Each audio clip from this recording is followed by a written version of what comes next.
新聞。美國同伊朗喺瑞士結束首輪會談，就60日內達成最終協議嘅路線圖達成一致後，有份與會嘅美國副總統曼斯星期一表示，伊朗同意容許國際原子能機構核查人員入境，並建立機制處理喺海外被凍結嘅資產，以及監督停火，為兩國達成最終協議奠定良好基礎。佢會返回華盛頓，但美伊嘅技術團隊會繼續喺瑞士會談。對於會談期間，總統特朗普曾經威脅會重啟戰事，曼斯力圖淡化，指確實帶嚟一啲威脅，亦有一啲抱怨，但最終談判仍然能夠繼續並取得巨大進展。英國首相施紀賢宣布辭任工黨黨魁，但將留任首相，直至工黨喺9月選出新黨魁。歐洲理事會主席科斯塔其後宣布推遲原定下月舉行嘅第2次歐盟英國峰會，未有提及具體日期。據知歐盟英國高峰會原定下月22號喺布魯塞爾舉行，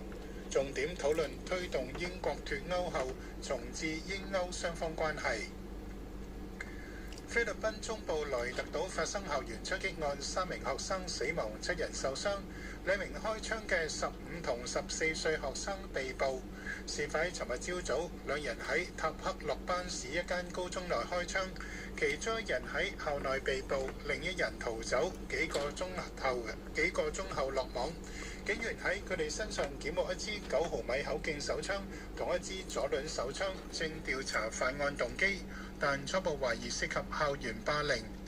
調查顯示，涉案2支槍分別屬於1名女警以及宿務市一間保安公司，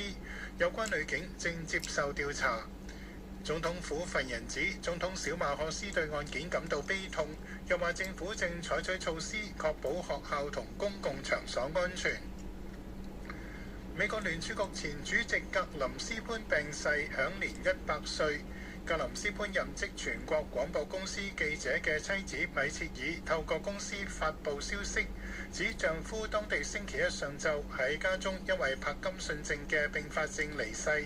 形容格林斯潘係偉大嘅人物，喺民主共和兩黨總統先後執政下，協助塑造咗幾十年嘅美國經濟。佢亦係一個誠實坦誠錯誤嘅人。